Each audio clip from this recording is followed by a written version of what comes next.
The prophecy I made that still terrifies kings today. The world remembers my Sermon on the Mount for its beatitudes and ethics, and they recall my miracles for their compassion.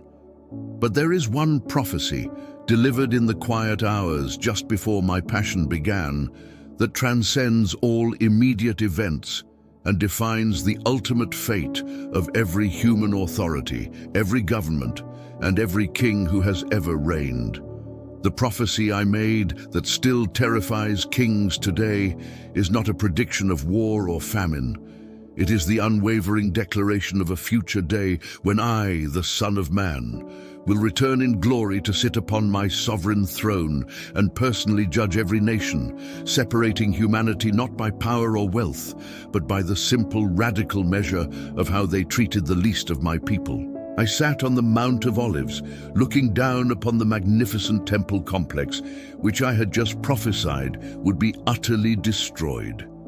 My disciples were troubled, their minds grappling with the end of the age and the revelation of my return. They asked me, "Tell us, when will these things be?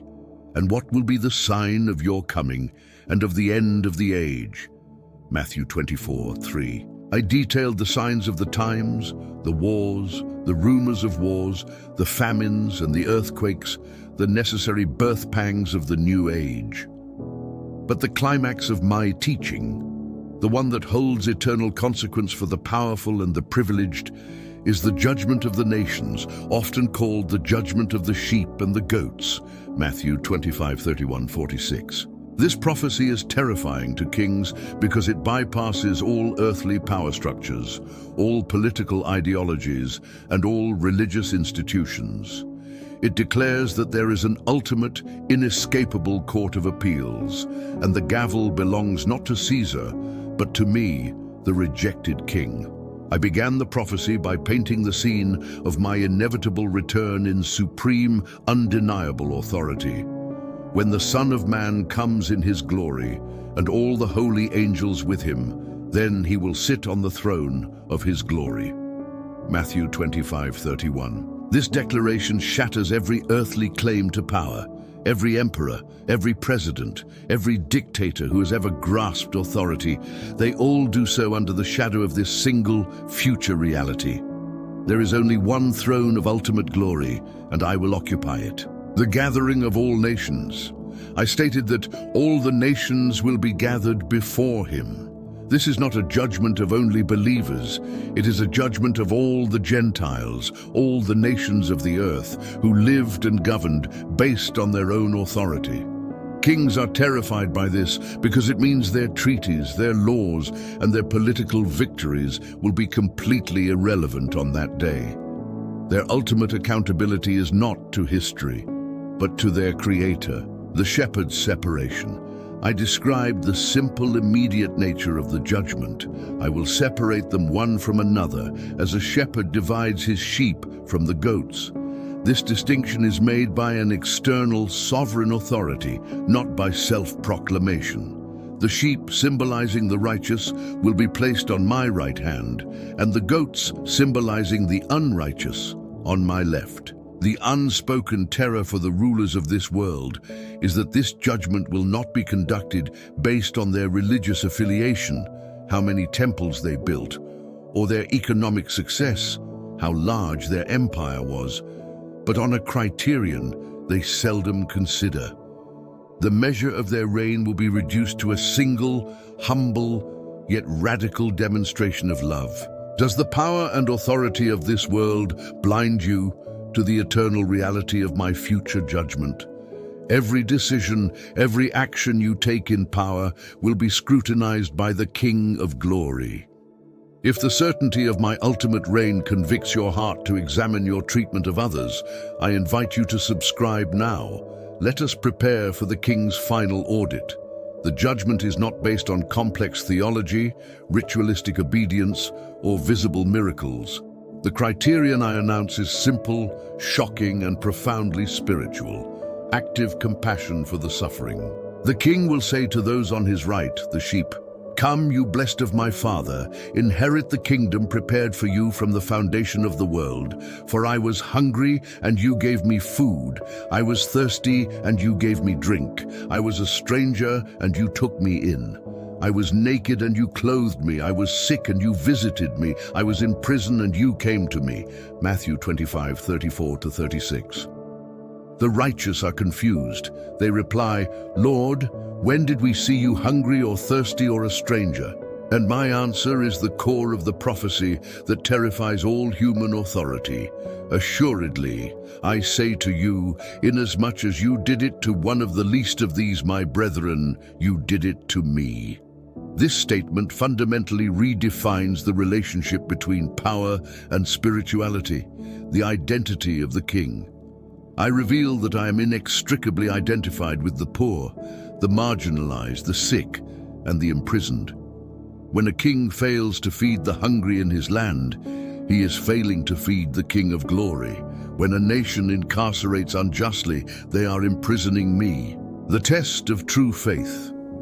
The true measure of a man's relationship with me is not what he says in the temple, but what he does in the market square. True righteousness is evidenced by active love for those who cannot repay you. The unspoken terror. Kings and nations are terrified because their entire existence is often predicated on accumulating wealth, asserting power, and ignoring the weak. My prophecy declares that all their grand projects and monuments are meaningless if their power was built on the backs of the suffering. The condemnation for the goats is equally clear. Assuredly, I say to you, inasmuch as you did not do it to one of the least of these, you did not do it to me. Their sin was not active maliciousness, but passive omission. They saw the need and walked by. Why did I deliver this prophecy, placing the fate of all humanity on such a radical, socially revolutionary standard? The prophecy serves three eternal purposes, each deeply challenging to the human heart. To define the kingdom's character. My kingdom is an inversion of the world's values. Earthly kingdoms glorify the strong. My kingdom glorifies the servant. This prophecy demonstrates that my rule is defined by compassion, justice, and mercy, not by political might or military conquest. It reveals that the heart of God is perpetually attuned to the suffering of the overlooked. To end earthly authority. This prophecy is a direct, eternal warning to every person who wields power. It declares that authority is not a privilege for self-enrichment, but a stewardship for the protection of the weak. Kings are terrified because they know their systems are often built on exploitation and neglect, and this prophecy announces their ultimate failure. To motivate. Enduring compassion. For my followers, the prophecy is the ultimate call to action. It elevates every act of mercy, a simple meal, a visit to a hospital, to a personal act of service to the king. It removes the distinction between the sacred and the secular, making every encounter with human need an opportunity for divine worship. The terror for the powers of this world is that I made the criteria for eternal life undeniably practical and uncomfortably social. It cannot be faked with religious language. It must be lived out in sacrificial action. Do you see the suffering around you as a mere social problem or as a direct invitation to serve the king? My prophecy demands that you confront the marginalized, for they are the image of the king. If this radical call to mercy ignites a passion for justice and service in your soul, share this narrative. Let others grasp the terrifying grace of the final judgment. Before you continue, make sure you are subscribed.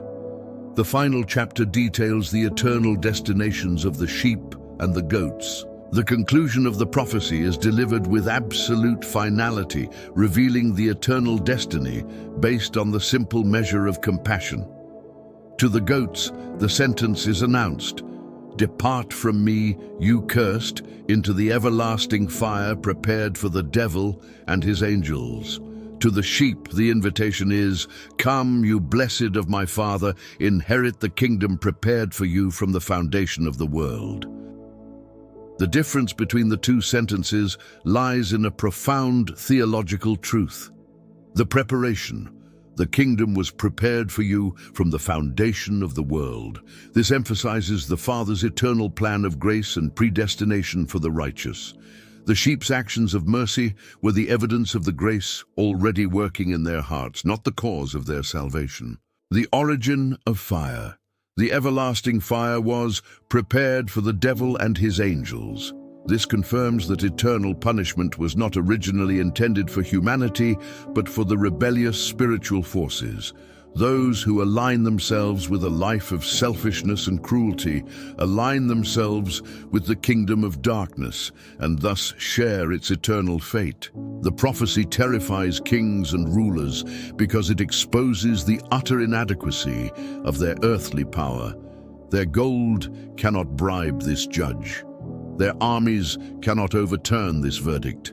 Their self-justifications will be silenced by the suffering faces of those they neglected.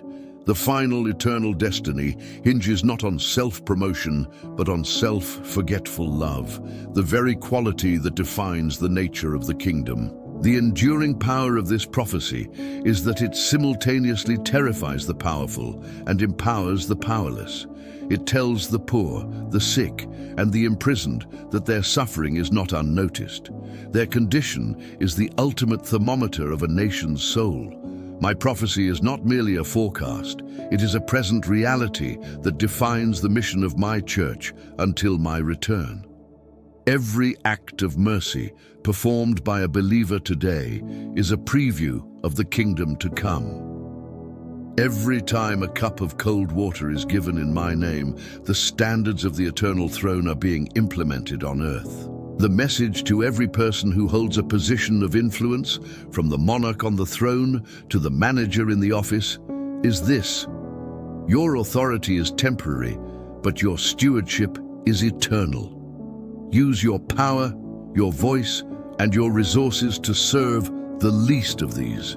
For in doing so, you demonstrate that you recognize the true King and understand the laws of his coming kingdom. The prophecy I made, that still terrifies kings today, stands as the ultimate truth because it ensures that all authority is temporary, all suffering is seen, and all accounts will be settled by the judge whose throne is built on perfect love and unwavering justice. Do you desire to hear the words, "Come, you blessed of my Father," on that final day?